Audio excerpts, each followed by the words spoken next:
ಓಂ ನಮಃ ಶಿವಾಯ. ಭಾರತ್ ಮಾತಾ ಶಿವಶಕ್ತಿ ಅವತಾರ್ ಸತ್ಯ ಗೀತಾ ಮುರಳಿ. ಓಂ.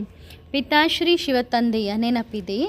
ಮುರಳಿಯ ದಿನಾಂಕ 23/1/2026. ಪ್ರಾತಃ ಕ್ಲಾಸ್ ರಿವೈಸ್ ಕೋರ್ಸ್ 12/9/1968. ಓಂ ನಮಃ ಶಿವಾಯ. ಮಧುರ ಮಕ್ಕಳೇ, ಬ್ರಹ್ಮನನ್ನು ದೇವತೆ ಎಂದು ಕರೆಯುತ್ತಾರೇನು? ವಿಷ್ಣು ದೇವತೆ ಸರಿ, ಮನುಷ್ಯರಿಗೆ ಏನೂ ಗೊತ್ತಿಲ್ಲ, ಸುಮ್ಮನೆ ಹೇಳುತ್ತಾರೆ ಗುರು ಬ್ರಹ್ಮ ಗುರು ವಿಷ್ಣು. ಈಗ ವಿಷ್ಣು ಗುರು ಹೇಗೆ ಆದರೂ ಎಲ್ಲರಿಗೂ ಗುರು ಎಂದು ಹೇಳುತ್ತಿರುತ್ತಾರೆ. ಸದ್ಗುರು ಒಬ್ಬರೇ, ಯಾರಿಗೆ ಪರಮಾತ್ಮಾಯ ನಮಃ ಎಂದು ಹೇಳುತ್ತಾರೆ. ಓಂ ನಮಃ ಶಿವಾಯ. ಮಧುರಾತಿ ಮಧುರ ಆತ್ಮಿಕ ಮಕ್ಕಳಿಗೆ ಆತ್ಮಿಕ ತಂದೆ ತಿಳಿಸುತ್ತಿದ್ದಾರೆ. ಈಗ ತಂದೆ ಮಕ್ಕಳಿಗೆ ಹೇಳುತ್ತಾರೆ, ನೀವು ಎಷ್ಟು ಶ್ರೇಷ್ಠರಾಗಿದ್ದೀರಿ. ಏರಿಳಿತದ ಆಟ ಇದೆಯಲ್ಲವೇ, ನಾವು ಎಷ್ಟು ಶ್ರೇಷ್ಠ ಮತ್ತು ಪವಿತ್ರವಾಗಿದ್ದೆವು ಎಂದು ಈಗ ನಿಮ್ಮ ಬುದ್ಧಿಯಲ್ಲಿದೆ. ಈಗ ನೀವು ಎಷ್ಟು ಕನಿಷ್ಠ ಅಪವಿತ್ರವಾಗಿದ್ದೇವೆ. ದೇವಿ ದೇವತೆಗಳ ಮುಂದೆ ಹೋಗಿ ನೀವೇ ಹೇಳುತ್ತೀರಿ, ನೀವು ಶ್ರೇಷ್ಠರು, ನಾವು ಕನಿಷ್ಠರು ಎಂದು. ನಾವೇ ಅತ್ಯಂತ ಶ್ರೇಷ್ಠರಾಗಿದ್ದೆವು ಎಂದು ಮೊದಲು ಗೊತ್ತಿರಲಿಲ್ಲ. ಈಗ ತಂದೆ ಮಕ್ಕಳಿಗೆ ತಿಳಿಸುತ್ತಾರೆ, ಮಧುರ ಮಕ್ಕಳೇ, ನೀವು ಎಷ್ಟು ಶ್ರೇಷ್ಠ ಪವಿತ್ರವಾಗಿದ್ದೀರಿ, ನಂತರ ಎಷ್ಟು ಅಪವಿತ್ರರಾಗಿದ್ದೀರಿ. ಅಪವಿತ್ರರಿಗೆ ನೀಚ ಅಂದರೆ ಕನಿಷ್ಠ, ಪವಿತ್ರರಿಗೆ ಶ್ರೇಷ್ಠ ಎಂದು ಹೇಳಲಾಗುತ್ತದೆ. ಅದನ್ನು ನಿರ್ವಿಕಾರಿ ಜಗತ್ತು ಎಂದು ಗಾಯನ ಮಾಡಲಾಗುತ್ತದೆ. ನಿಮ್ಮ ರಾಜ್ಯವಿತ್ತು, ಆ ರಾಜ್ಯ ಈಗ ಮತ್ತೆ ಸ್ಥಾಪನೆಯಾಗುತ್ತಿದೆ.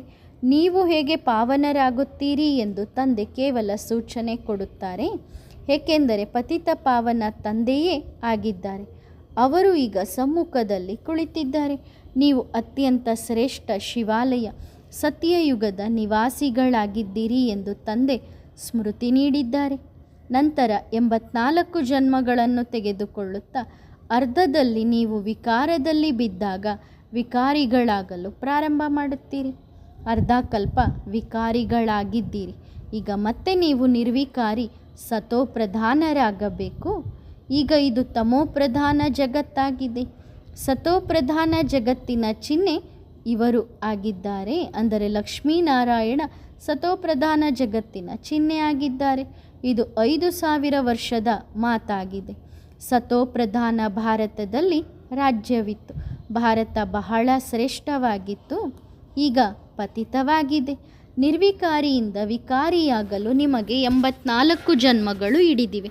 ಅಲ್ಲಿಯೂ ಸ್ವಲ್ಪ ಸ್ವಲ್ಪ ಕಲೆ ಕಡಿಮೆಯಾಗುತ್ತಾ ಹೋಗುತ್ತದೆ. ಆದರೂ ಸಂಪೂರ್ಣ ನಿರ್ವಿಕಾರಿ ಎಂದು ಹೇಳಲಾಗುತ್ತದೆಯಲ್ಲವೇ. ಕೃಷ್ಣನನ್ನು ಸಂಪೂರ್ಣ ನಿರ್ವಿಕಾರಿ ಎಂದು ಹೇಳಲಾಗುತ್ತದೆ. ಅವನು ಸುಂದರ ಆಗಿದ್ದನು, ಈಗ ಪತಿತನಾಗಿದ್ದಾನೆ. ದೇವತೆಗಳೇ ಅಸುರರಾಗಿದ್ದಾರೆ, ಮತ್ತೆ ಅಸುರರಿಂದ ದೇವತೆಯಾಗಬೇಕು.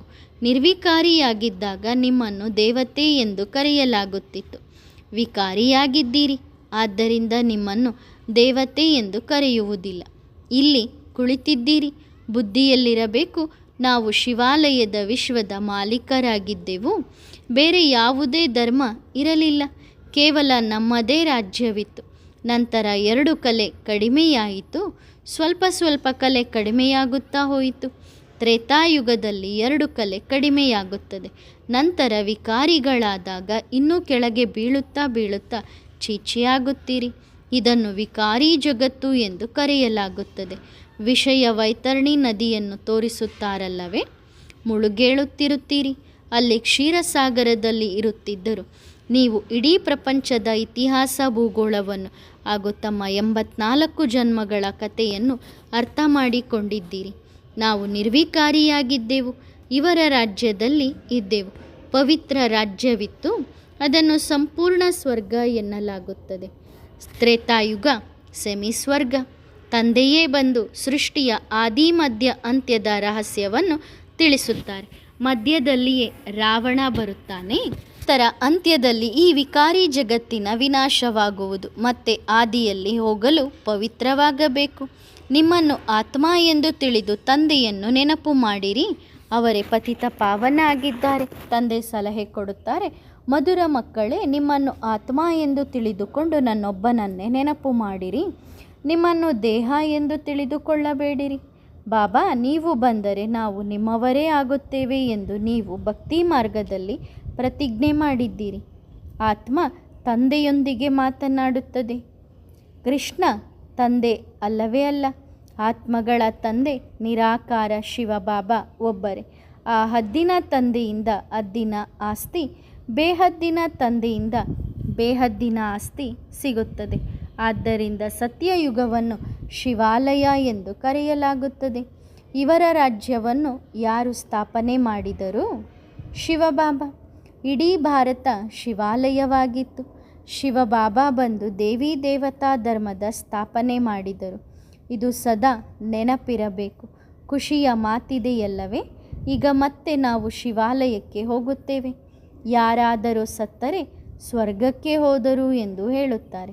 ಹಾಗೆ ಯಾರೂ ಹೋಗುವುದಿಲ್ಲ. ಇದು ಸಹ ಮನಸ್ಸನ್ನು ಖುಷಿಪಡಿಸಲು ಭಕ್ತಿ ಮಾರ್ಗದಲ್ಲಿ ಹೇಳುವ ಸುಳ್ಳು ಮಾತುಗಳಾಗಿವೆ. ನಿಜವಾದ ಸ್ವರ್ಗಕ್ಕೆ ಈಗ ನೀವು ಹೋಗುವವರಿದ್ದೀರಿ. ಅಲ್ಲಿ ಯಾವುದೇ ರೋಗ ರುಜಿನ ಇರುವುದಿಲ್ಲ.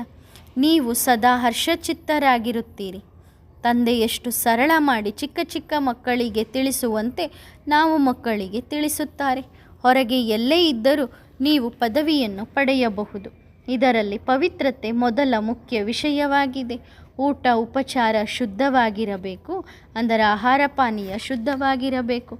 ದೇವತೆಗಳ ಮುಂದೆ ಎಂದಾದರೂ ಸಿಗರೇಟು ಬೀಡಿ ಇತ್ಯಾದಿಗಳ ಭೋಗವನ್ನು ಇಡುತ್ತಾರೆಯೇ? ಗ್ರಂಥಗಳ ಮುಂದೆ ಎಂದಾದರೂ ಮೊಟ್ಟೆ ಅಥವಾ ಸಿಗರೇಟ್ ಇತ್ಯಾದಿಗಳ ನೈವೇದ್ಯ ಇಟ್ಟಿದ್ದಾರೆಯೇ? ಗ್ರಂಥವನ್ನು ಗುರು ಗೋವಿಂದರ ಶರೀರದಂತೆ ಎಂದು ತಿಳಿಯುತ್ತಾರೆ. ಗ್ರಂಥಕ್ಕೆ ಎಷ್ಟು ಗೌರವ ಕೊಡುತ್ತಾರೆ. ಇದು ಗುರುವಿನ ದೇಹವಿದ್ದಂತೆ. ಸಿಖ್ ಜನರು ಹೀಗೆ ತಿಳಿಯುತ್ತಾರೆ. ಆದರೆ ನಾನಕರು ಕುಳಿತು ಈ ಗ್ರಂಥವನ್ನು ಬರೆದಿದ್ದಾರೆಯೇ? ನಾನಕರು ಅವತಾರ ತೆಗೆದುಕೊಂಡರು ಎಂದು ಹೇಳುತ್ತಾರೆ. ಸಿಖ್ ಜನರ ವೃದ್ಧಿಯಾಯಿತು. ನಂತರ ಈ ಗ್ರಂಥ ಇತ್ಯಾದಿಗಳನ್ನು ರಚಿಸಲಾಯಿತು. ಒಂದರ ನಂತರ ಮತ್ತೆ ಸಿಖ್ ಧರ್ಮ ಬರುತ್ತದೆ. ಮೊದಲು ಗ್ರಂಥವು ತುಂಬ ಚಿಕ್ಕದಾಗಿತ್ತು, ಕೈಯಿಂದ ಬರೆದಿದ್ದಾಗಿತ್ತು. ಈಗ ಗೀತೆಯನ್ನು ಕೃಷ್ಣನ ರೂಪ ಎಂದು ತಿಳಿಯುತ್ತಾರೆ. ಹೀಗೆಂದುಕೊಳ್ಳಿ. ಅಂದರೆ ಈ ರೀತಿ ಕೃಷ್ಣನ ರೂಪ ಎಂದು ತಿಳ್ಕೊಳ್ತಾರೆ ಅಂತ ತಿಳ್ಕೊಳ್ರಿ. ನಾನಕರ ಗ್ರಂಥದಂತೆ ಕೃಷ್ಣನ ಗೀತೆ ಗಾಯನ ಮಾಡಲ್ಪಟ್ಟಿದೆ ಎಂದು ತಿಳಿದುಕೊಳ್ಳುತ್ತಾರೆ. ಅದನ್ನೇ ಕೃಷ್ಣ ಎಂದು ತಿಳಿಯುತ್ತಾರೆ. ಗೀತೆ ಇದೆ, ಕೃಷ್ಣನೂ ಇದ್ದಾನೆ, ಕೃಷ್ಣ ಭಗವಾನುವಾಚ ಎಂದೇ ಹೇಳುತ್ತಿರುತ್ತಾರೆ. ತಂದೆ ಕುಳಿತು ತಿಳಿಸುತ್ತಾರೆ. ಇದಕ್ಕೆ ಅಜ್ಞಾನ ಎಂದು ಹೇಳಲಾಗುತ್ತದೆ. ಭಕ್ತಿ ಮಾರ್ಗದಲ್ಲಿ ಏನೆಲ್ಲ ಕೇಳುತ್ತೀರೋ, ಶಾಸ್ತ್ರ ಓದುತ್ತೀರೋ, ಅದೆಲ್ಲವೂ ಭಕ್ತಿ ಮಾರ್ಗದ ಸಾಮಗ್ರಿಯಾಗಿದೆ. ಜ್ಞಾನ ಅಂತೂ ಒಬ್ಬ ಪರಮಪಿತ ಪರಮಾತ್ಮನಲ್ಲಿಯೇ ಇದೆ. ಜ್ಞಾನದಿಂದಲೇ ಸದ್ಗತಿ ಸಿಗುತ್ತದೆ. ಆ ಜ್ಞಾನ ತಂದೆಯ ಬಳಿ ಇದೆ. ಜ್ಞಾನದಿಂದ ಹಗಲು ಅಂದರೆ ಸ್ವರ್ಗದ ಸ್ಥಾಪನೆಯಾಗುತ್ತದೆ. ಭಕ್ತಿಯಿಂದ ರಾತ್ರಿಯಾಗುತ್ತದೆ. ಈಗ ತಂದೆ ಹೇಳುತ್ತಾರೆ, ಆತ್ಮವನ್ನು ಪವಿತ್ರವನ್ನಾಗಿ ಮಾಡಿಕೊಳ್ಳಬೇಕು. ಇದಕ್ಕಾಗಿ ಪರಿಶ್ರಮ ಪಡಬೇಕಾಗುತ್ತದೆ. ಮಾಯೆಯ ಬಿರುಗಾಳಿಗಳು ಎಷ್ಟು ಜೋರಾಗಿ ಬರುತ್ತವೆಂದರೆ ಜ್ಞಾನವು ಸಂಪೂರ್ಣ ಬುದ್ಧಿಯಿಂದ ಹಾರಿ ಹೋಗುತ್ತದೆ. ಯಾರಿಗೂ ಹೇಳಲು ಆಗುವುದಿಲ್ಲ. ಮೊದಲ ಕಾಮವಿಕಾರವೇ ಬಹಳ ಕಾಡುತ್ತದೆ. ಇದರಲ್ಲಿಯೇ ಸಮಯ ಹಿಡಿಯುತ್ತದೆ. 1 ಸೆಕೆಂಡಿನಲ್ಲಿ ಜೀವನ್ಮುಕ್ತಿಯ ಮಾತಾಗಿದೆ. ಮಗು ಜನ್ಮ ಪಡೆದುಕೊಂಡಿತು ಎಂದರೆ ಆ ಮಗು ಆಸ್ತಿಗೆ ಮಾಲೀಕನಾದನು. ಶಿವಬಾಬಾ ಬಂದಿದ್ದಾರೆ ಎಂದು ನೀವು ಗುರುತಿಸಿದ್ದೀರಿ ಮತ್ತು ತಂದೆಯ ಆಸ್ತಿಗೆ ಹಕ್ಕುದಾರರಾಗಿದ್ದೀರಿ. ಗೀತೆಯನ್ನು ಸಹ ಶಿವಬಾಬನೇ ಹೇಳಿದ್ದರು. ಅವರೇ ಹೇಳಿದ್ದಾರೆ, ನನ್ನೊಬ್ಬನನ್ನೇ ನೆನಪು ಮಾಡಿರಿ ಎಂದು. ನಾನು ಈ ಸಾಧಾರಣ ದೇಹದಲ್ಲಿ ಬರುತ್ತೇನೆ. ಕೃಷ್ಣ ಸಾಧಾರಣನಲ್ಲವೇ ಅಲ್ಲ. ಅಂದರೆ ಕೃಷ್ಣ ಸಾಧಾರಣ ಅಲ್ಲ. ಅವನು ಜನ್ಮ ತೆಗೆದುಕೊಂಡರೆ ಮಿಂಚು ಹೊಳೆದಂತೆ ಆಗುತ್ತದೆ, ಬಹಳ ಪ್ರಭಾವ ಬೀರುತ್ತದೆ. ಆದ್ದರಿಂದ ಶ್ರೀಕೃಷ್ಣನ ಗಾಯನವನ್ನು ಇವತ್ತಿನವರೆಗೂ ಮಾಡುತ್ತಿರುತ್ತಾರೆ. ಉಳಿದ ಶಾಸ್ತ್ರ ಇತ್ಯಾದಿಗಳೆಲ್ಲವೂ ಭಕ್ತಿಯದ್ದಾಗಿವೆ. ಇಂಗ್ಲಿಷ್ನಲ್ಲಿ ಫಿಲಾಸಫಿ ಎಂದು ಹೇಳುತ್ತಾರೆ. ಆತ್ಮಿಕ ಜ್ಞಾನವಂತೂ ಆತ್ಮಿಕ ತಂದೆ ಮಾತ್ರ ಕೊಡಲು ಸಾಧ್ಯ. ಅವರೇ ಸ್ವತಃ ಹೇಳುತ್ತಾರೆ, ನಾನು ನಿಮ್ಮ ಆತ್ಮಿಕ ತಂದೆಯಾಗಿದ್ದೇನೆ. ತಂದೆಯೇ ಜ್ಞಾನಸಾಗರ ಎಂದು ಮಕ್ಕಳಿಗೆ ಗೊತ್ತಿದೆ. ನೀವು ಮಕ್ಕಳೂ ಸಹ ತಂದೆಯಿಂದ ಕಲಿಯುತ್ತಿದ್ದೀರಿ. ಜ್ಞಾನವನ್ನು ಧಾರಣೆ ಮಾಡಿಕೊಳ್ಳುತ್ತಿದ್ದೀರಿ. ನಂತರ ಕೊನೆಯಲ್ಲಿ ತಂದೆಯ ಸಮಾನ ಆಗುತ್ತೀರಿ. ಆಧಾರವೆಲ್ಲ ಧಾರಣೆಯ ಮೇಲಿದೆ. ತಂದೆಯ ನೆನಪಿನಿಂದ ಆ ಶಕ್ತಿ ಬರುತ್ತದೆ. ನೆನಪಿನ ಹರಿತ ಎಂದು ಹೇಳಲಾಗುತ್ತದೆ. ಖಡ್ಗಗಳಲ್ಲಿಯೂ ವ್ಯತ್ಯಾಸ ಇರುತ್ತದೆಯಲ್ಲವೇ? ಅದೇ ಖಡ್ಗ 5 ರೂಪಾಯಿಯದ್ದು ಇರುತ್ತದೆ, ಅದೇ ಖಡ್ಗ 3-4 ಸಾವಿರದ್ದು ಇರುತ್ತದೆ. ಬಾಬಾ ಅಂತೂ ಅನುಭವಿಯಾಗಿದ್ದಾರಲ್ಲವೇ, ಖಡ್ಗಕ್ಕೆ ಬಹಳ ಗೌರವ ಇರುತ್ತದೆ. ಗುರು ಗೋವಿಂದ ಸಿಂಗರ ಖಡ್ಗಕ್ಕೆ ಎಷ್ಟು ಗೌರವವಿದೆ. ಹಾಗೆಯೇ ನೀವು ಮಕ್ಕಳಲ್ಲಿಯೂ ಯೋಗದ ಬಲ ಬೇಕು. ಆಗ ಜ್ಞಾನದ ಖಡ್ಗದಲ್ಲಿ ಹರಿತ ಬರುತ್ತದೆ. ಆಗ ಬೇಗನೆ ಅರ್ಥ ಮಾಡಿಕೊಳ್ಳುತ್ತಾರೆ. ಡ್ರಾಮಾ ಪ್ಲಾನ್ ಅನುಸಾರ ನೀವು ಪರಿಶ್ರಮವನ್ನಂತೂ ಪಡುತ್ತಿದ್ದೀರಿ. ಎಷ್ಟು ತಂದೆಯನ್ನು ನೆನಪು ಮಾಡುತ್ತೀರೋ ನೆನಪಿನಿಂದಲೇ ವಿಕರ್ಮಗಳು ವಿನಾಶವಾಗುತ್ತವೆ. ಪತಿತ ಪಾವನ ತಂದೆಯೇ ಈ ಯುಕ್ತಿಯನ್ನು ತಿಳಿಸುತ್ತಿದ್ದಾರೆ. ಮತ್ತೆ ಕಲ್ಪದ ನಂತರವೂ ಹೀಗೆಯೇ ಬಂದು ನಿಮಗೆ ಜ್ಞಾನ ಕೊಡುತ್ತಾರೆ. ಇವರಿಗೂ ಸಹ ಹೀಗೆಯೇ ಎಲ್ಲವನ್ನು ಸಂಕ್ಷಿಪ್ತಗೊಳಿಸಿ ತಮ್ಮ ರಥವನ್ನಾಗಿ ಮಾಡಿಕೊಳ್ಳಲು ಕರೆದುಕೊಂಡು ಬರುತ್ತಾರೆ. ನಿಮಗೆ ಅಲ್ಲಿ ಎಷ್ಟು ಆಕರ್ಷಣೆಯಾಯಿತು ಅಂದರೆ ಪರಂಧಾಮದಲ್ಲಿ ಎಷ್ಟು ಆಕರ್ಷಣೆಯಾಯಿತು. ತಂದೆಯ ಕಡೆಗೆ ಆಕರ್ಷಣೆ ಇದೆಯಲ್ಲವೇ. ಈಗ ನೀವು ಅಂತಹ ಸಂಪೂರ್ಣ ಆಗಬೇಕು. ನಂಬರ್ ವಾರ್ ಆಗಿಯೇ ಆಗುವಿರಿ. ಅಂದರೆ ಆದಿಯಲ್ಲಿ ಯಾವ ರೀತಿ ಸಂಪೂರ್ಣ ಇದ್ವಿ ಆ ರೀತಿ ಸಂಪೂರ್ಣರಾಗಲೇಬೇಕು. ಈ ರಾಜಧಾನಿ ಸ್ಥಾಪನೆಯಾಗುತ್ತಿದೆ. ಇದರಲ್ಲಿ ಯಾರು ಎಷ್ಟು ಪರಿಶ್ರಮ ಪಡುತ್ತಾರೋ ಅಷ್ಟು ಪದವಿ ಪಡೆಯುತ್ತಾರೆ. ಸೃಷ್ಟಿ ಚಕ್ರವನ್ನು ಅರ್ಥ ಮಾಡಿಕೊಂಡಿದ್ದೀರಿ. ಸತ್ಯಯುಗದ ಆದಿಯಿಂದ ಕಲಿಯುಗದ ಅಂತ್ಯದವರೆಗೆ. ಈಗ ಸಂಗಮ ಯುಗವಿದೆ. ಪಾವನ ಮಾಡಲು ತಂದೆಯು ಬರಲೇಬೇಕಾಗುತ್ತದೆ. ಪಾವನ ಅಂದರೆ ಸತೋಪ್ರಧಾನ. ನೀವು ಸತೋಪ್ರಧಾನ ಆಗಿದ್ದೀರಿ. ನಂತರ ಸತೋ ರಜೋ ತಮೋದಲ್ಲಿ ಬರುತ್ತೀರಿ. ಬುದ್ಧಿಯಲ್ಲಿ ಕಲ್ಮಶಗಳು ಸೇರ್ಪಡೆಯಾಗುತ್ತಾ ಹೋಯಿತು. ಮೊದಲು ಬೆಳ್ಳಿಯ ಸಮಾನ ಸೇರ್ಪಡೆಯಾಯಿತು, ನಂತರ ತಾಮ್ರ, ಆಮೇಲೆ ಕಬ್ಬಿಣ. ಹೀಗೆ ಆ ಕಲ್ಮಶಗಳು ಸೇರ್ಪಡೆಯಾಯಿತು. ಅದನ್ನು ತೆಗೆಯುವುದು ಹೇಗೆ? ಆತ್ಮ ಸತ್ಯ ಪ್ಯೂರ್ ಆಗಿದ್ದರೆ ಆಭರಣವೂ ಕೂಡ ಸತ್ಯ ಸುಂದರ ಅಂದರೆ ಅಷ್ಟೇ ಸುಂದರವಾದ ಶರೀರ ಸಿಗುತ್ತದೆ. ಆತ್ಮ ಪತಿತ ಆದರೆ ಶರೀರವು ಪತಿತವಾಗುತ್ತದೆ. ಜ್ಞಾನಕ್ಕಿಂತ ಮೊದಲು ಇವರೂ ಸಹ ನಮಸ್ಕಾರ ವಂದನೆ ದೇವತೆಗಳಿಗೆ ಮಾಡುತ್ತಿದ್ದರು. ನಾರಾಯಣನ ದೊಡ್ಡ ಚಿತ್ರ ಇತ್ತು. ಅದು ಸಹ ಆಯಿಲ್ ಪೇಂಟಿನಿಂದ ಮಾಡಿಸಿದ್ದು. ಗದ್ದಿಗೆಯ ಮೇಲೆ ಯಾವಾಗಲೂ ಇಟ್ಟಿರುತ್ತಿದ್ದರು. ಅವರನ್ನೇ ಬಹಳ ಪ್ರೀತಿಯಿಂದ ನೆನಪು ಮಾಡುತ್ತಿದ್ದರು. ಬೇರೆ ಯಾರ ನೆನಪು ಇರುತ್ತಿರಲಿಲ್ಲ. ಹೊರಗೆ ಬೇರೆ ಕಡೆ ವಿಚಾರ ಹೋದರೆ ತಮಗೆ ತಾವೇ ಏಟು ಕೊಟ್ಟುಕೊಳ್ಳುತ್ತಿದ್ದರು. ಮನಸ್ಸು ಏಕೆ ಓಡುತ್ತದೆ, ಭಗವಂತನ ದರ್ಶನ ಏಕೆ ಸಿಗುತ್ತಿಲ್ಲ ಎಂದು ತಮಗೆ ತಾವೇ ಹೊಡೆದುಕೊಳ್ಳುತ್ತಿದ್ದರು. ಭಕ್ತಿಯಲ್ಲಿದ್ದಾರಲ್ಲವೇ. ನಂತರ ವಿಷ್ಣುವಿನ ದರ್ಶನ ಸಿಕ್ಕಾಗಲೂ ಮುಕ್ತಿ ಏನು ಸಿಗಲಿಲ್ಲ. ಪುರುಷಾರ್ಥವನ್ನಂತೂ ಮಾಡಬೇಕಾಗುತ್ತದೆ ಅಲ್ಲವೇ. ಗುರಿ ಉದ್ದೇಶವಂತೂ ಎದುರಿಗೆ ಇದೆ. ಇವರು ಚೈತನ್ಯರಾಗಿದ್ದರು. ಇವರದೇ ನಂತರ ಜಡಚಿತ್ರವನ್ನು ಮಾಡಲಾಯಿತು. ನಾವು ಪತಿತರಾಗಿದ್ದೆವು ಎಂದು ಈಗ ನಿಮಗೆ ಗೊತ್ತಾಗಿದೆ. ತಂದೆ ಪಾವನ ಮಾಡಲು ಬಂದಿದ್ದಾರೆ. ನರನಿಂದ ನಾರಾಯಣನನ್ನಾಗಿ ಮಾಡುತ್ತಾರೆ. ನಾವು ಇವರ ರಾಜಧಾನಿಯಲ್ಲಿ ಇದ್ದೆವು ಎಂದು ನೀವು ತಿಳಿದುಕೊಂಡಿದ್ದೀರಿ. ಮತ್ತೆ ಅಂಥವರಾಗಲು ಪುರುಷಾರ್ಥ ಮಾಡುತ್ತೀರಿ. ಆದ್ದರಿಂದ ಚೆನ್ನಾಗಿ ಫಾಲೋ ಮಾಡಬೇಕಾಗುತ್ತದೆ. ಬ್ರಹ್ಮನನ್ನು ದೇವತೆ ಎಂದು ಹೇಳಲಾಗುತ್ತದೆಯೇ? ವಿಷ್ಣು ದೇವತಾ ಸರಿ, ಮನುಷ್ಯರಿಗೆ ಏನೂ ಗೊತ್ತಿಲ್ಲ. ಸುಮ್ಮನೆ ಹೇಳುತ್ತಾರೆ ಗುರು ಬ್ರಹ್ಮ ಗುರು ವಿಷ್ಣು. ಈಗ ವಿಷ್ಣು ಗುರು ಹೇಗೆ ಆದರೂ ಎಲ್ಲರಿಗೂ ಗುರು ಎಂದು ಹೇಳುತ್ತಿರುತ್ತಾರೆ. ನಂತರ ಕೊನೆಯಲ್ಲಿ ಪರಮಾತ್ಮಾಯ ನಮಃ ಎಂದು ಹೇಳುತ್ತಾರೆ. ಅವರನ್ನು ಗುರು, ಅವರನ್ನು ಪರಮಾತ್ಮ ಎಂದು ಹೇಳುತ್ತಾರೆ. ಅಂದರೆ ಬ್ರಹ್ಮ ವಿಷ್ಣು ಶಂಕರರಿಗೆ ಗುರು, ಶಿವನಿಗೆ ಪರಮಾತ್ಮ ಎಂದು ಹೇಳುತ್ತಾರೆ. ಎಲ್ಲಕ್ಕಿಂತ ದೊಡ್ಡವರು ತಂದೆಯಲ್ಲವೇ. ಅವರಿಂದ ನಾವು ಇದನ್ನು ಕಲಿಯುತ್ತಿದ್ದೇವೆ ಬೇರೆಯವರಿಗೆ ಕಲಿಸಲು. ಸದ್ಗುರು ನಿಮಗೆ ಏನನ್ನು ತಿಳಿಸುತ್ತಾರೋ ಅದನ್ನು ನೀವು ಬೇರೆಯವರಿಗೆ ತಿಳಿಸುತ್ತೀರಿ. ಗುರುವನ್ನು ಇವರು ತಂದೆ ಟೀಚರ್ ಎಂದು ಕರೆಯುವುದಿಲ್ಲ. ಆದ್ದರಿಂದ ಈ ಜ್ಞಾನ ನಿಮ್ಮ ಬುದ್ಧಿಯಲ್ಲಿ ಇರಬೇಕು. ನಾವು ಶಿವಾಲಯದಲ್ಲಿದ್ದೆವು, ಈಗ ವೈಶಾಲಯದಲ್ಲಿ ಬಿದ್ದಿದ್ದೇವೆ. ಮತ್ತೆ ಈಗ ಸ್ವರ್ಗ ಶಿವಾಲಯಕ್ಕೆ ಹೋಗಬೇಕು. ತಂದೆಯ ವಿನಃ ಬೇರೆ ಯಾರೂ ಕರೆದುಕೊಂಡು ಹೋಗಲು ಸಾಧ್ಯವಿಲ್ಲ. ಇಂತಹ ವ್ಯಕ್ತಿ ಬ್ರಹ್ಮನಲ್ಲಿ ಲೀನವಾದರು ಎಂದು ಹೇಳುತ್ತಾರೆ. ಜ್ಯೋತಿ ಜ್ಯೋತಿಯಲ್ಲಿ ಸೇರಿತು. ಆದರೆ ಆತ್ಮ ಅಂತೂ ಅವಿನಾಶಿಯಾಗಿದೆ. ಪ್ರತಿಯೊಬ್ಬರಲ್ಲಿ ತಮ್ಮ ತಮ್ಮ ಪಾತ್ರ ತುಂಬಿಕೊಂಡಿದೆ. ಎಲ್ಲರೂ ಪಾತ್ರಧಾರಿಗಳಾಗಿದ್ದಾರೆ. ಅವರು ತಮ್ಮ ಪಾತ್ರವನ್ನು ಅಭಿನಯಿಸಲೇಬೇಕು. ಆ ಪಾತ್ರ ಎಂದಿಗೂ ಅಳಿಸಲು ಸಾಧ್ಯವಿಲ್ಲ. ಆತ್ಮ ಅವಿನಾಶಿ. ಅದರ ಪಾತ್ರವು ಅವಿನಾಶಿಯಾಗಿದೆ. ಜಗತ್ತಿನ ಎಲ್ಲ ಆತ್ಮಗಳು ಪಾತ್ರವನ್ನು ಅಭಿನಯಿಸಲೇಬೇಕು. ಹೊಸದಾಗಿ ಶೂಟಿಂಗ್ ಆಗುತ್ತಿರುವಂತಿದೆ, ಆದರೆ ಇದು ಅನಾದಿ ಶೂಟಿಂಗ್ ಆಗಿದೆ. ಇದು ಅದ್ಭುತ ಅಲ್ಲವೇ? ಈ ಪ್ರಪಂಚದ ಇತಿಹಾಸ ಭೂಗೋಳ ಪುನರಾವರ್ತನೆಯಾಗುತ್ತದೆ. ಆತ್ಮಗಳೆಲ್ಲರೂ ಪಾತ್ರಧಾರಿಗಳಾಗಿದ್ದಾರೆ. ಆತ್ಮ ಅದ್ಭುತವಾಗಿದೆ. ಇಷ್ಟು ಚಿಕ್ಕ ವಸ್ತು, ಅದರಲ್ಲಿ 84 ಜನ್ಮಗಳ ಪಾತ್ರ ತಿರುಗುತ್ತಲೇ ಇರುತ್ತದೆ. ಶರೀರವನ್ನು ತೆಗೆದುಕೊಂಡು ಪಾತ್ರ ಅಭಿನಯಿಸುತ್ತಲೇ ಇರುತ್ತಾರೆ. ಎಂದಿಗೂ ಬಂದಾಗುವುದಿಲ್ಲ. ಇದು ಅದ್ಭುತ ನಕ್ಷತ್ರವಾಗಿದೆ. ಭ್ರುಕುಟಿಯ ಮಧ್ಯದಲ್ಲಿ ಹೊಳೆಯುತ್ತಿರುತ್ತದೆ. ಇದು ಎಂದಿಗೂ ಸವೆಯುವುದಿಲ್ಲ. ಅದಕ್ಕೆ ಆದಿಯೂ ಇಲ್ಲ, ಅಂತ್ಯವೂ ಇಲ್ಲ. ಎಲ್ಲ ಆತ್ಮಗಳ ಪಾತ್ರ ಡ್ರಾಮಾದಲ್ಲಿ ಅನಾದಿಯಾಗಿ ಇದೆ.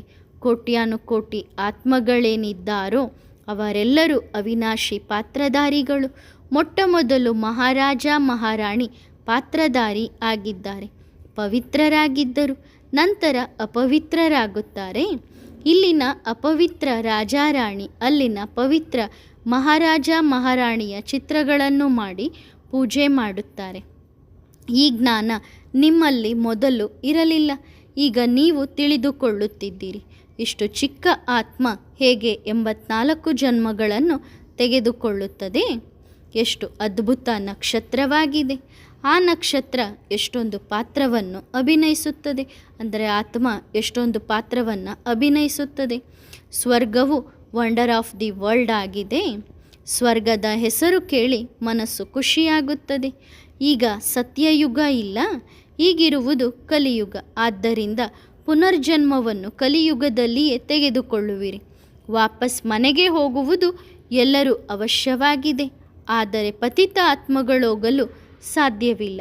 ಈಗ ನೀವು ಮಕ್ಕಳು ಯೋಗ ಬಲದಿಂದ ಪಾವನರಾಗುತ್ತೀರಿ. ಪಾವನ ಜಗತ್ತು ಸ್ವರ್ಗವನ್ನು ಗಾಡ್ ಫಾದರ್ ಅವರೇ ಸ್ಥಾಪನೆ ಮಾಡುತ್ತಾರೆ. ನಂತರ ರಾವಣ ನರಕವನ್ನಾಗಿ ಮಾಡುತ್ತಾನೆ. ಇದು ಪ್ರತ್ಯಕ್ಷವಾಗಿದೆಯಲ್ಲವೇ? ರಾವಣನನ್ನು ಸುಡುತ್ತಾರೆ. ಮನುಷ್ಯರು ಇದು ಅನಾದಿಯಿಂದ ನಡೆದು ಬಂದಿದೆ ಎಂದು ಹೇಳುತ್ತಾರೆ. ಆದರೆ ಯಾವಾಗ ಪ್ರಾರಂಭವಾಯಿತು ಎಂದು ಯಾರಿಗೂ ಗೊತ್ತಿಲ್ಲ. ಅರ್ಧ ಮಾಡಲು ಸಾಧ್ಯವಿಲ್ಲ, ಏಕೆಂದರೆ ಲಕ್ಷಾಂತರ ವರ್ಷ ಎಂದು ಹೇಳುತ್ತಾರೆ. ಕಲಿಯುಗಕ್ಕೆ ಕೇವಲ 40,000 ವರ್ಷ ಎಂದು ಹೇಳುತ್ತಾರೆ. ಆದ್ದರಿಂದ ಮನುಷ್ಯರು ಘೋರವಾದ ಕತ್ತಲಲ್ಲಿದ್ದಾರೆ ಅಲ್ಲವೇ? ಅಜ್ಞಾನದ ನಿದ್ದೆಯಿಂದ ಎಬ್ಬಿಸುವುದು ಬಹಳ ಕಷ್ಟ. ಅವರು ಏಳುವುದೇ ಇಲ್ಲ. ಈಗ ಇದು ಸಂಗಮ ಯುಗವಿದೆ. ತಂದೆ ಬಂದು ಪಾವನರಾಗುವ ಯುಕ್ತಿಯನ್ನು ತಿಳಿಸುತ್ತಿದ್ದಾರೆ. ನೀವು ಪಾವನರಾದರೆ ಪಾವನ ಜಗತ್ತು ಸ್ಥಾಪನೆಯಾಗಿಯೇ ಆಗುತ್ತದೆ.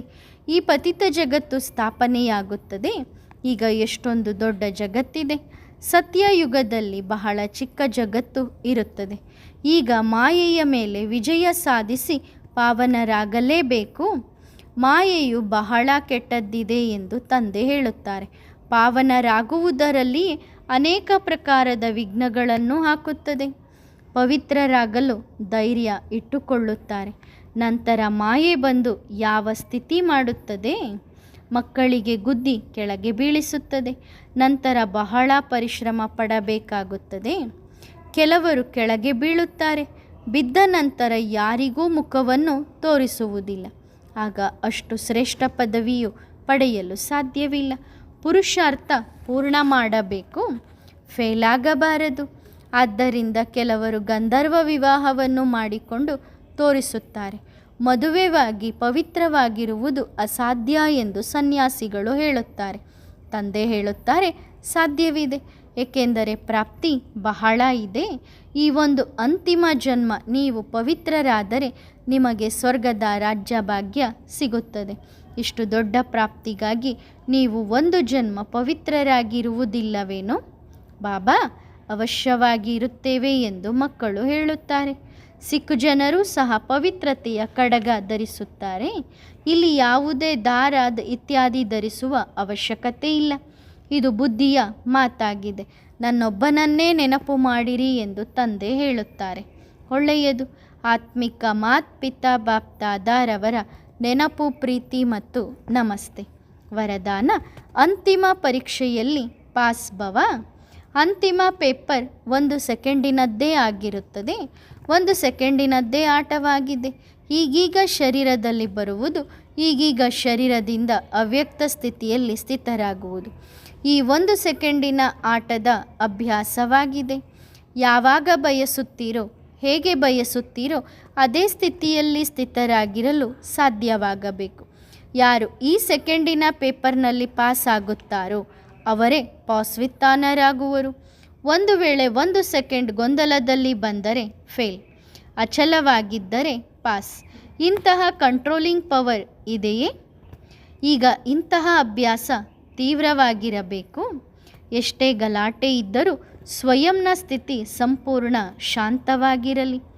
1 ಸೆಕೆಂಡಿನಲ್ಲಿ ವಿಸ್ತಾರದಿಂದ ಸಾರಕ್ಕೆ ಹೋಗಬೇಕು ಮತ್ತು 1 ಸೆಕೆಂಡಿನಲ್ಲಿ ಸಾರದಿಂದ ವಿಸ್ತಾರಕ್ಕೆ ಬರಬೇಕು. ಇದೇ ಅದ್ಭುತ ಆಟವಾಗಿದೆ. ಒಳ್ಳೆಯದು. ಓಂ ನಮಃ ಶಿವಾಯ.